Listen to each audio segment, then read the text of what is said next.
राम सिया राम के नाम से गूंजता ऑडिटोरियम, राम धुन पर थिरकते कार्यकर्ता, भजन गाते विधायक और शंखनाद करते सूबे के मुखिया भूपेश बघेल। ये तस्वीरें बताती हैं कि छत्तीसगढ़ का चुनावी अखाड़ा हिंदुत्व के रंग में रंग चुका है। कुछ इस अंदाज में कांग्रेस के संकल्प शिविरों का आगाज हुआ। राममय वातावरण में कांग्रेसियों को शपथ दिलाई गई कि पार्टी चाहे किसी को भी टिकट दे, सभी कार्यकर्ता उसे विजयी बनाएंगे। सीएम भूपेश, प्रभारी शैलजा और पीसीसी चीफ ने कार्यकर्ताओं को चार्ज किया। वहीं दावेदारों का शक्ति प्रदर्शन भी देखने को मिला। सीएम भूपेश ने कहा कि आपके बूथ में अरुण साव, नारायण चंदेल या मोदी तक आ जाएं, जीत कांग्रेस की ही होगी। केवल अपने विचारधारा, अपने नेता खड़गे जी और राहुल जी के निर्देशों का पालन करते हुए, शैलजा जी और दीपक बैज के निर्देशों को पालन करते हुए यदि खड़ा होंगे तो फिर यहाँ नारायण चंदेल आ जाए, अरुण साव आ जाए, अमित शाह और नरेंद्र मोदी भी आपके वार्ड में आ जाए, आपके पोलिंग बूथ में आ जाए तो जीत आपकी होगी। भगवान श्री राम के रंग में रंगी कांग्रेस का जोश हाई है और बीजेपी के कोर इशू में शामिल रहे हिंदुत्व के मुद्दे को कांग्रेस बड़ी चतुराई से अपने एजेंडे में शामिल कर रही है। लेकिन हार्ड हिंदुत्व अपनाने वाली बीजेपी कहां चुप बैठने वाली थी। बीजेपी ने कांग्रेस के संकल्प शिविरों पर तंज कसा तो 23 के दंगल में अपनी जीत के लिए उतनी ही आश्वस्त नजर आई। कुछ नहीं, संकल्प शिविर का मतलब यह है कांग्रेस के कार्यकर्ताओं को नीचे स्तर में पैसा खाने की ट्रेनिंग देना, करप्शन की ट्रेनिंग देना। राम नाम के साथ एकजुटता और पार्टी के प्रति समर्पण की भावना को मजबूत करने में कांग्रेस जुटी हुई है। वहीं बूथ स्तर पर कांग्रेस माइक्रो मैनेजमेंट भी सुनिश्चित करेगी। 2018 में तो इस फॉर्मूले का कांग्रेस को लाभ मिला था, लेकिन 23 में ये फॉर्मूला कारगर होगा या नहीं, ये देखने वाली बात होगी। रायपुर से कुलेश्वर पांडे की रिपोर्ट, बंसल न्यूज।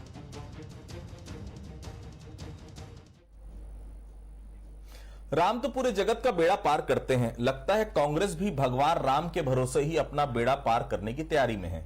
ऐसा नहीं है कि भूपेश बघेल सरकार ने काम नहीं किया है, लेकिन कुछ ऐसी रणनीति है जिसमें साफ तौर पर यह बताया जा रहा है कि राम के नाम का जिक्र करना जरूरी हो गया है।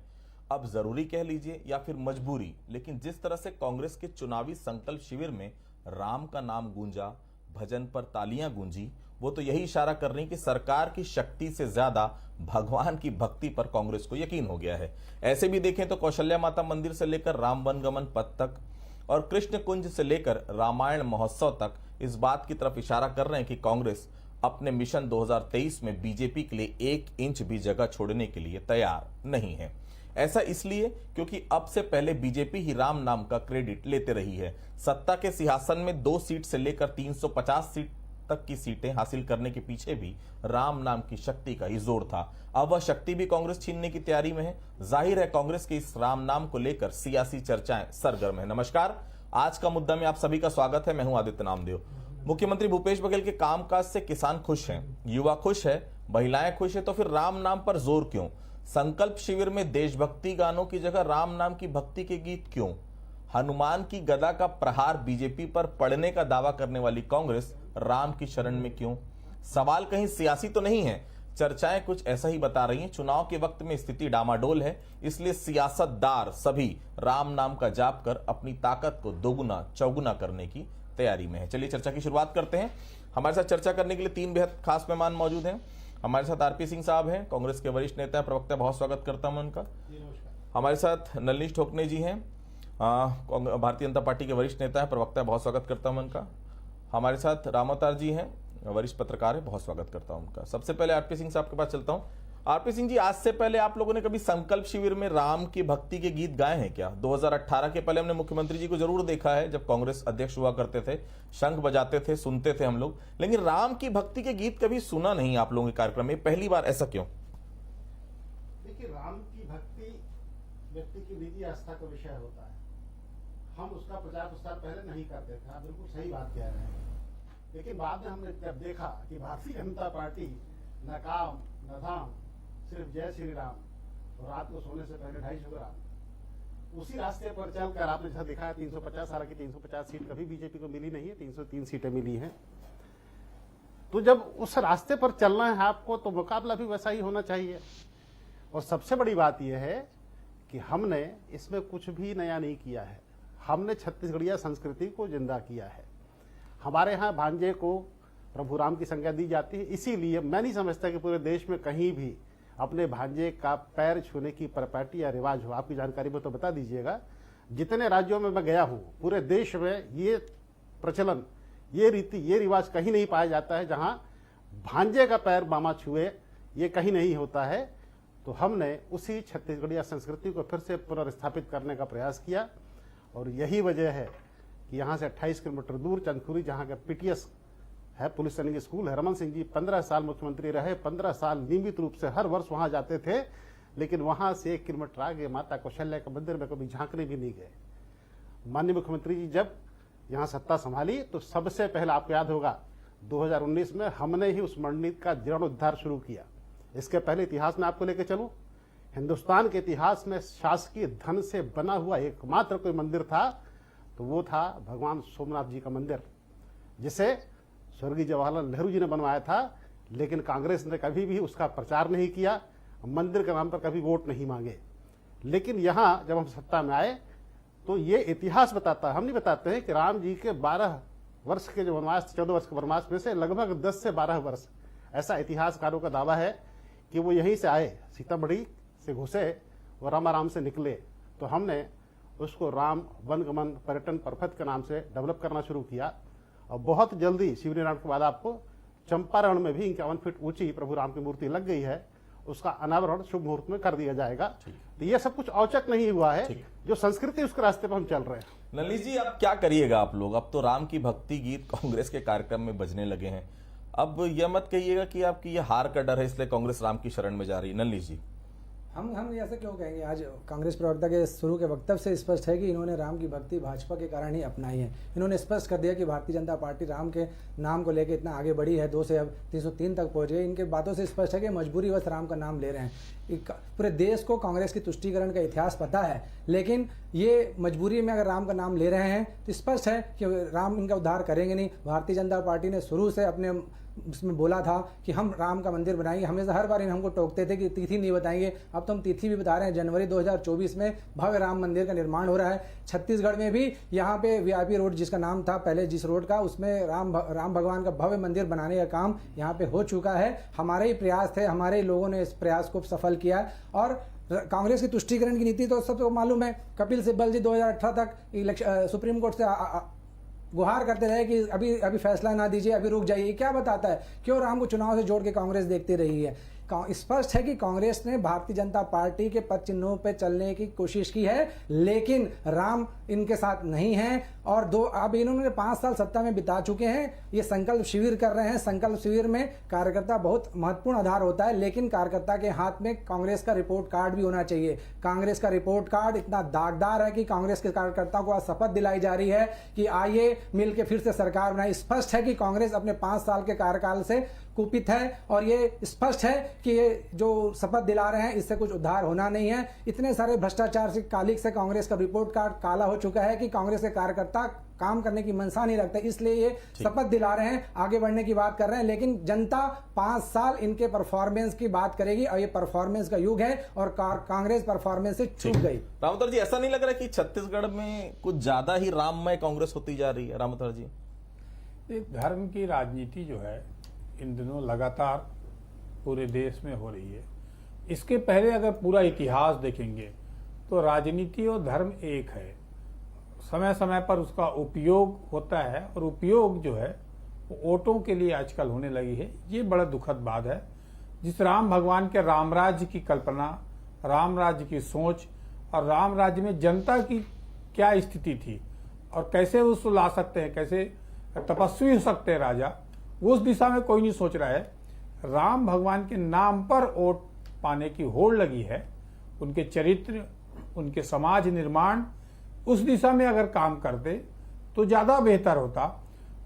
ऐसे भावनात्मक मुद्दे से वोट बड़ी आसानी से मिल जाते हैं। राजनीतिक दलों को ज्यादा परिश्रम करने की जरूरत नहीं होती। पानी, बिजली, सड़क, विकास, स्वास्थ्य, सुरक्षा, इन मुद्दों की बहसों को जो आम जनजीवन से जुड़ा है, इन मुद्दों को करने में बहुत ज्यादा कठिनाई है, या बहुत संघर्ष है, या बहुत मेहनत है, बहुत आसानी से इन भावनात्मक मुद्दों की तरफ जाके वोट लहलाने की जो कोशिश से सत्ता पाने की कोशिश होती है, वो इसलिए ये प्रयोग हो रहे हैं। ये प्रयोग को जनता समझे। जनता के सामने एक बड़ी चुनौती है कि जो राजनीति धर्म के नाम पर कर रहे हैं मगर कर्म नहीं है।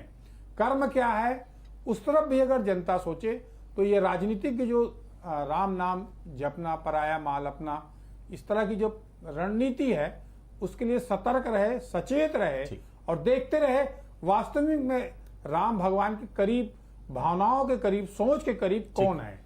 अर्पित सिंह साहब, आप लोग तो दावा करते थे सारे लोग आपसे खुश हैं, कुछ लोग हमें बता भी रहे थे कि कांग्रेस घोषणा पत्र को लेकर इतनी बेफिक्र इसलिए क्योंकि उनको लग रहा है मुख्यमंत्री के काम के भरोसे इस बार का चुनाव जीत जाएंगे। तो फिर राम का नाम इतना क्यों याद आ रहा है आप लोग को? देखा तो भाई, मैं थोड़ा सा बातों को ठीक कर दूं। नल्लेश जी ने कहा कि राम का मंदिर भारतीय जनता पार्टी बना रही है। कैसे? क्या सुप्रीम कोर्ट का निर्णय भारतीय जनता पार्टी के इशारे पर आया था? इसका मतलब सब कुछ ठीक नहीं है। सुप्रीम कोर्ट की न्यायपालिका बिकी हुई है और भारतीय जनता पार्टी ने खरीद लिया है। ये ठोकने जी ने यहां साबित कर दिया। दूसरी बात, इन्हीं के पूर्व नेता आडवाणी जी क्या कहते थे, राम आस्था का विषय है, अदालतें इसका निर्णय नहीं दे सकती। तो या तो आडवाणी जी जो कहते थे वो ठीक था, या जो आप कह रहे हैं वो ठीक है। और सुप्रीम कोर्ट का फैसला चलो आ भी गया राम मंदिर के पक्ष में। कांग्रेस ने तो डे वन से कहा था कि जो निर्णय कोर्ट देगा हम मानेंगे। भाजपा ने कभी नहीं कहा था कि हम कोर्ट का आदेश मानेंगे। बावजूद इसके क्या भारतीय जनता पार्टी राम मंदिर निर्माण में पक्षकार थी? हाँ या ना, बता दीजिए। मेरी जानकारी में तो पक्षकार कभी नहीं थे। क्या कांग्रेस पार्टी राम मंदिर निर्माण में पक्षकार थी? हाँ या ना, कांग्रेस पार्टी कभी नहीं थी। कपिल सिब्बल इंडिविजुअल वकील हैं, वो किसी का भी केस लड़ सकते हैं। वो कल को ठोकरे जी का केस लड़ेंगे, इसका मतलब ये थोड़ा होता है कि वो जाके भाजपा प्रवेश कर लिए। देखिए, भारतीय जनता पार्टी गोबल्स के सिद्धांत पर काम करती। झूठ बोलो, बार बार बोलो और जोर से बोलो तो उससे यकीन हो जाएगी। यकीन दिलाना अलग चीज है, तथ्य जो रहते हैं अलग रहते हैं। दूसरी बात जो रामवतार जी ने कही ज्यादा महत्वपूर्ण है कि जनता भावनाओं पर बहकर आसानी से वोट देती है। इसी का फायदा भाजपा ने उठाया इतने वर्षों तक। क्या कांग्रेस ने कभी माता कौशल्या के नाम पर वोट मांगा? क्या हमने गोठानों के नाम पर वोट मांगा? नलेश जी कह रहे थे कि जनता ने ठुकरा दिया है। अरे भाई, 5 साल में 5 बाई इलेक्शन, 5 हम जीतते हैं। 14 नगर निगम को चुनाव 14 हम जीतते हैं और 90% से अधिक जिला पंचायत को चुनाव हम जीतते हैं। तो जनता ने किसे ठुकराया है? जनता ने आपको ठुकरा दिया है। तो राम के नाम जहां तक बात है, मैं एक पुराना किस्सा आपको याद दिलाता हूं। जब राम मंदिर का निर्माण शुरू हुआ तो चंदे में चोरी की समाचार खबरें बड़े बड़े अखबारों छपने लगी। कैसे करोड़ों की जमीन ली जाती थी और 10 मिनट में 4 गुना दाम पे बेच दी जाती थी। भूपेश बघेल जी ने जब इस पर सवाल उठाया तो आदरणीय ब्रिजमोहन जी का जवाब आया कि जिन लोगों ने राम के निर्माण में 1 रुपए का चंदा नहीं दिया है वो किस हैसियत से हिसाब मांगते हैं। तब मैं ही वो आदमी हूं जिसने भूपेश बघेल जी का 1,21,000 रुपए का दान दिया, वो चेक को सार्वजनिक किया था। हम चाहते तो जैसे रमन सिंह ने फोटो खिंचवाई थी चेक के साथ, जैसे ब्रिजमोहन जी ने फोटो खिंचवाई थी और जैसे बाकी नेताओं ने फोटो खिंचवाई थी, हम भी खिंचवा कर मीडिया में जारी कर सकते थे। लेकिन मेरे प्रोग्राम के शुरू में कहा कि राम निजी आस्था का विषय है, राम दिखावे का विषय नहीं है, इसीलिए हमने उस चेक को सार्वजनिक कभी नहीं किया।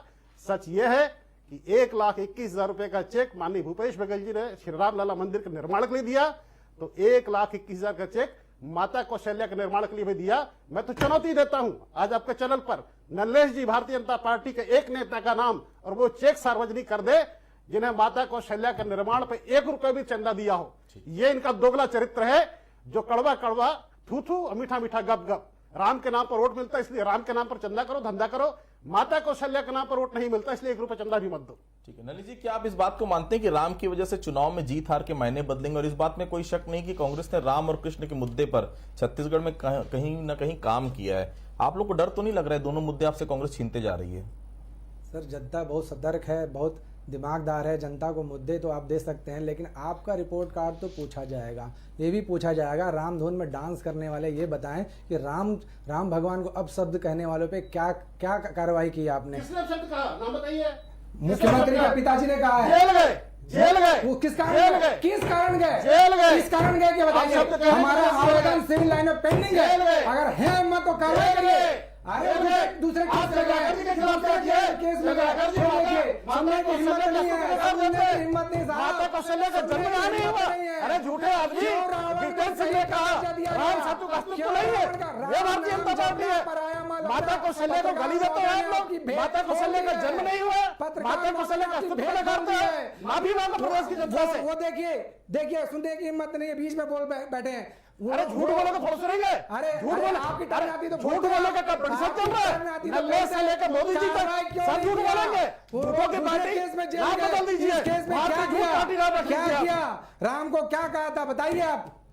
जो राम के खिलाफ बोलेगा जेल जाएगा, उनके पिता भी जेल गए थे, आप बोलेंगे लेकिन किस केस में गए थे? जो झूठ बोलेगा अलग अलग एक में अंदर जाएंगे क्या?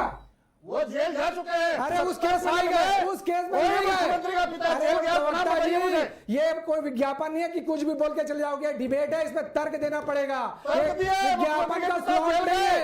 रमन सिंह ने क्या अपने बेटे को जेल भेजा?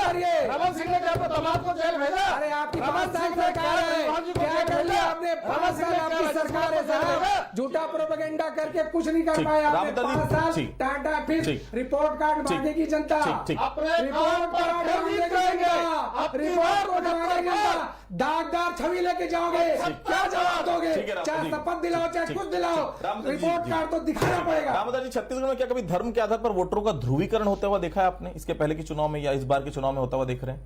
देखिए, धर्म के आधार पर यहाँ चुनाव हुआ है क्योंकि राम राज्य परिषद यहाँ पर चुनाव लड़ चुकी है और चुनाव जीत चुकी है। छत्तीसगढ़ की जनता जो है धर्म भीरू है भी, इसीलिए आप देखिए साधु संतों के यहाँ पर जमावड़ा लगे रहता है। इसीलिए ये वातावरण जो बनाया जा रहा है या कोशिश की जा रही है कि धर्म के रास्ते में दोनों पार्टियां चल रही हैं, कांग्रेस भी चल रही है और भाजपा भी। तो भाजपा तो अपने आप को उसका पैरोकार मानती है और कांग्रेस ने यहाँ पर जो सॉफ्ट हिंदुत्व के देश भर में चल रही है, तो यहाँ एक लीक से हटकर भूपेश बघेल ने चलने की कोशिश की है कि धर्म के आधार पर, अध्यात्म के आधार पर और यहाँ पर जो संस्कृति के आधार पर किस तरह से छत्तीसगढ़िया संस्कृति जगह जगह आप देखेंगे रामायण करवा रहे हैं। पहली बार हुआ जो भाजपा राज में 15 साल में नहीं हुआ, गांव में, और पैसा दिए जा रहे हैं। तो एक धर्म के आधार पर यहाँ पर इस तरह का वातावरण बना हुआ है, ये अच्छा है, मगर उसमें धर्म त्याग, अनुशासन, देने की क्षमता, ये सब सिखाता है। ये तो राजनीति के सीख नहीं रहे हैं, ये सब चीज जो वोटों के लिए कर रहे हैं, ये बड़ा दुर्भाग्यपूर्ण है। शायद वो अपने आचरण में उन धर्म में कहे गए संदेशों के थोड़ा बहुत अनुसरण करते हुए काम करते तो ये जनता का ज्यादा विकास होता, उन पार्टी का, उस व्यक्तित्व का, और सोच जो है वो अच्छा जाता। देखिए, हम धर्म अगर करेंगे ज्यादा तो जनता जो है उसको स्वीकार है कि नहीं है ये भी सोचना पड़ेगा। उसको भी तो काम चाहिए, पेड़ चाहिए, रोजगार चाहिए, शिक्षा चाहिए, बेहतर वातावरण चाहिए। वो कौन लाएगा? वो तो सरकार की जिम्मेदारी है। सरकार का प्राथमिक जिम्मेदारी जो है वो है लोगों का विकास, वेलफेयर का काम। उस दिशा में अगर सरकार काम करे तो ज्यादा फायदेमंद होगा। धर्म तो है, धर्म निजी मामला है। धर्म हमें अनुशासन सिखाता है, धर्म हमें जीवन जीने का बेहतर तरीका सिखाता है। शायद हम उस तरफ ना जाके कुर्सी की तरफ जाने का ज्यादा प्रयास कर रहे हैं, उसके लिए धर्म की बात कर रहे हैं, उसके लिए भगवान का उपयोग कर रहे हैं। ये रुकना चाहिए, और अगर उपयोग करना चाहते हैं तो स्वयं का आचरण में प्रतिबद्धता कहीं न कहीं दिखनी चाहिए, तो ज्यादा फायदेमंद होगा, तो पार्टियों का ज्यादा सम्मान मिलेगा और ज्यादा लोगों का भला हो पाएगा। अन्यथा इस तरह के आरोप प्रत्यारोप या दिखावे की राजनीति के लिए हम भगवान का नाम, धर्म का नाम लेते हैं तो पाखंडी कहलाएंगे। तो पाखंडी क्या राजनीति में चल सकता है, धर्म में नहीं चल सकता। दोनों को अलग अलग नजरिए से देखते हुए काम करें तो ज्यादा अच्छा होगा छत्तीसगढ़ के लिए। आरपी सिंह साहब, आप लोग तो आप खुद की अगर मैं बात करूं तो बहुत मुखर वक्ता है। आप एक बात बताइए, कुछ डर है क्या कि राम के पीछे या फिर बीजेपी से आखिरी हथियार भी आप लोग छीनना चाहते हैं ताकि निहत्ते हुए विधानसभा चुनाव के रण में है? क्योंकि राम तो शुरू से ही केवल और केवल बीजेपी का मुद्दा रहा है। आरपी सिंह साहब, देखिए, राम किसी के बपोती नहीं है, राम सबके है। सवाल यह है कि राम के नाम पर चंदा कौन मांगता है, सवाल यह है कि राम के नाम पर धंधा कौन करता है, और सवाल यह भी है कि राम के नाम पर हाथ कटोरा लेकर वोटों के भीख कौन मांगता है। हमने कहा ना, हमने राम वन पथ गमन बनाया है। 5 बाई इलेक्शन हुए, आप तो हर चुनाव में गए हैं। क्या किसी चुनाव में हमने प्रभु राम के नाम पर वोटों की भीख मांगी? माता कौशल्या का भव्य मंदिर हमने बनाया, क्या किसी चुनाव में आपने देखा कि हम हाथ में कटोरे लेके गए माता कौशल्या के नाम पर दे दे? आपने देखा? ना हमने वोटों के नाम पर भीख मांगी कभी राम के नाम पर, ना माता कौशल्या के नाम पर, ना आगे मांगेंगे। हम काम के नाम पर वोट मांगते हैं। हम जब अंतिम बाई इलेक्शन हुआ था भानु प्रतापपुर का चुनाव, आप गए थे, मुझे अच्छे से याद है, एक आदिवासी समाज के दल को खड़ा किया गया। भारतीय जनता पार्टी के किन मित्रों ने उनको फाइनेंस किया, मेरे पास पुख्ता सबूत हैं, मैं उस पर नहीं जाना चाहता। बावजूद उसके क्या हासिल हुआ? 22,000 वोटों की शर्मनाक हार। एक बलात्कारी को वहां आपने टिकट दिया था। तो हम ना आज तक कभी धर्म के नाम पर वोटों का धंधा किए हैं, ना आगे करेंगे। बड़ी जिम्मेदारी के साथ आपको बता के जा रहा हूं। हम जो करते हैं काम करते हो। काम क्या करते हैं बता रहा हूं मैं आपको। हम काम ये करते हैं कि central for monitoring Indian economy CMIE, उसका कहना है कि पूरे देश में सबसे कम बेरोजगारी अगर कहीं है तो छत्तीसगढ़ में। हम नहीं कहते हैं, केंद्रीय संस्था कहती है। मोदी जी ने लगभग 4.5 वर्षों में 50 से अधिक पुरस्कार, औसत हर महीने एक पुरस्कार हम नहीं दे रहे, मोदी जी दे रहे हैं। मांगे से मिलता नहीं है। तो हम अपने काम के आधार पर 5 बाई इलेक्शन जीते, हम अपने काम के आधार पर 14 निगम जीते, और अपने काम के आधार पर हम 90% जिला पंचायत जीते। उन्हीं कामों को हम साथ लेके जाएंगे। हम मन की बात नहीं करते साहब, हम काम की बात करने वाले लोग हैं। आज 72% आबादी जो गांव में रहती है किसान, उनसे जरा पूछिए उनकी स्थिति क्या है। पहले कितने किसान आत्महत्या करते थे, आज कितने कर रहे हैं? डाटा निकाल लीजिए NCRB का। मेरा ठोकने जी का मत सुनिए, आप गूगल कर लीजिए, दोनों को डाटा निकाल लीजिए। आप देखिए शिक्षा का स्तर क्या था। पहले अमीरों के बच्चे पढ़ते थे अंग्रेजी स्कूल में, और गरीब का बच्चा, अरे आप वही है ना जिन्होंने युक्तिकरण के नाम पर एक दिन में 3,000 स्कूल बंद किए थे। आप वही है ना बस्तर में जिन्होंने 314 स्कूल बंद कर दिए थे। हमने चालू किए 14 साल बाद, हमने चालू किए। आप वही है ना जो दवाइयों को महंगा करते थे। हम वो हैं जिसने धनवंतरी योजना लाई और 70% कम में दवाई दे रहे हैं। तो हम चुनाव में अपने काम के नाम पे जाएंगे, राम के नाम पे नहीं जाएंगे। नलिनी जी, डर लगता है क्या आप लोगों को? क्योंकि जिसकी सबसे ज्यादा ताकत, सबसे ज्यादा शक्ति राम को लेकर हो, वह शक्ति ही कोई आपसे छीन ले। आप लोग की पार्टी इस मंथन भी कर रही होगी इस विषय पर कि आखिर इसका तोड़ कैसे निकाला जाए। कांग्रेस ने तो बीजेपी के मुद्दे पर सेंध लगा दी है। नलिनी जी, क्या कांग्रेस के मुद्दे पर कोई सेंध लगा पाएगी बीजेपी? ये चुनावी भक्ति है साहब, अभी गायब हो जाएगी चुनाव के जाने के बाद। अभी सावन चल रहा है, कोर्ट के ऊपर जनेऊ पहन के घूमने वाले कहाँ हैं? शिव मंदिर में एक भी जगह नहीं दिखे, कहाँ गए? वो चुनावी बुखार में चुनावी भक्ति करते दिखते हैं। हमने दावा कभी नहीं कि राम केवल हमारे हैं, राम भगवान सबके हैं, सब भक्ति करें, लेकिन ये इनका कथनी और करने में स्पष्ट हो जाता है। अभी सावन चल रहा है और जो कोर्ट के ऊपर से जनेऊ पहन के घूमते थे वो कहाँ है? सावन में एक भी शिव मंदिर में नहीं दिखे साहब। इससे स्पष्ट है कि राम के नाम पे घुलंडी मरवाने के मजबूर कर दी भाजपा ने कांग्रेस को। भले आज भाजपा से बड़े अपने आप को बता रहे हो, लेकिन जनता जानती है कि कथनी और कथनी में किसका अंतर है। कौन तुष्टीकरण को लेकर चल रहा है, कौन रोजा इफ्तार करता रहा, लेकिन किसी ने नव दुर्गा में पूजा नहीं किया बालिकाओं का इतने 70 साल में। अभी जब भारतीय जनता पार्टी इनको मजबूर की है तब ये दिख रहे हैं लोग, नौ कन्या पूजन करते दिख रहे हैं, मंदिरों में जाते दिख रहे हैं। कहाँ है भाई? इनको भक्ति करने पे मजबूर कर दिया। और हमको भक्ति पे नहीं जाना है, हम तो इनके रिपोर्ट कार्ड पे चुनाव लड़ेंगे। कहाँ है रिपोर्ट कार्ड में? इतना भ्रष्टाचार है। IAS उप सचिव सब जेल में 8-8 महीना हो गया, आज तक बाहर नहीं आ पाए। कुछ तो किए होंगे, तब तो कोर्ट बेल नहीं दे है। इसका जवाब कौन देगा साहब? जी। क्या इस प्रकार के मुद्दे रावतर जी चुनाव में जीत हार तय करेंगे क्या, या फिर वही मुद्दा काम है जो 2018-2013 में सियासी दल अपनाते देखा था लोगों को, वोटरों के बीच जाकर जो करते थे? राम की भक्ति का गीत बजा लेने से क्या आपको लगता है कोई माइंड सेट चेंज हो सकता है किसी भी वोटर्स का? क्या कांग्रेस के इस बदले हुए व्यक्तित्व पर क्या नजरिया है आपका? देश की राजनीतिक परिस्थितियां बदल गई है। शायद उसको छत्तीसगढ़ राजनीति में करने वाले भूपेश बघेल पहचान लिए हैं, इसीलिए वो इस तरह के चीज़ों को सॉफ्ट हिंदुत्व की तरफ जाते हुए ये बताने की कोशिश कर रहे हैं कि हम भी हिंदू मानते हैं, धर्म को मानते हैं, धर्म के समर्थक हैं। तो कहीं ना कहीं एक छवि कांग्रेस की बन गई थी, उसके कारण कांग्रेस को नुकसान हुआ है। उस नुकसान की भरपाई करने की कोशिश इन कवायदों में दिख रही है, इन कामों में दिख रहा है कि कहीं ना कहीं अब कांग्रेस जो है धर्म के साथ है, अध्यात्म के साथ है, लोगों के विकास तो कर ही रहे हैं, विकास के अलावा ये भी बताने की कोशिश हो रही, क्योंकि भाजपा का सबसे बड़ा शस्त्र है वो हिंदुत्व है।